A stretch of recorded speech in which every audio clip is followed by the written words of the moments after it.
My job is watching a woman trapped in a room. 3 years ago, I was looking at local job classifieds when one ad caught my eye, not because of what it said, but because it said so little. It just read, Jolt available. Good pay, no benefits, discretion required, with an email address, that was all. At the time, I was managing a music store, but rumors said we'd be shutting down soon. I'd been looking at job listings for days. This ad stood out because it was weird, so I sent an email. Half an hour later, I had a response. They told me to go to an office building in an upscale part of the city for a screening. I went, filled out forms, and they said they'd be in touch. A month later, I got a call saying I moved to the second stage. I went to a different office park 20 miles away. A man introduced himself as Mr. Solomon. He escorted me into a large room with a chair, a desk, 2 monitors, and a metal box with red and green buttons. He said this room was a model for where I'd work. I'd do 7 6-hour shifts every week. My job was simple, watch the left monitor. I had to store all belongings in a locker and change into provided work clothes. No items in or out of the surveillance room, ever. Once an hour, I'd log anything interesting on the right monitor.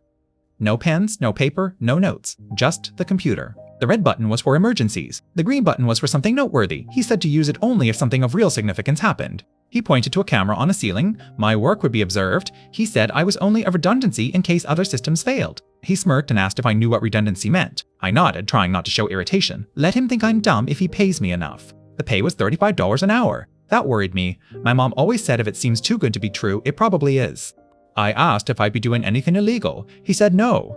I asked if anyone would get hurt. Again, no. He said the pay was high because they needed motivated, professional, discreet employees. The work was important and couldn't be discussed.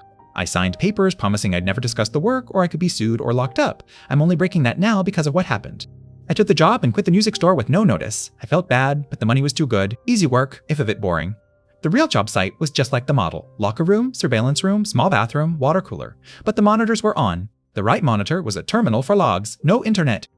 A left monitor showed video from a room, a bedroom with a bed, TV, sofa, chairs, tables, and there was a woman in it. She was young, maybe mid-20s. She sat on the bed reading a book. She had no idea I was watching. For weeks I watched her. She ate meals delivered through a slot. She exercised, slept, read, watched TV. She never tried the door.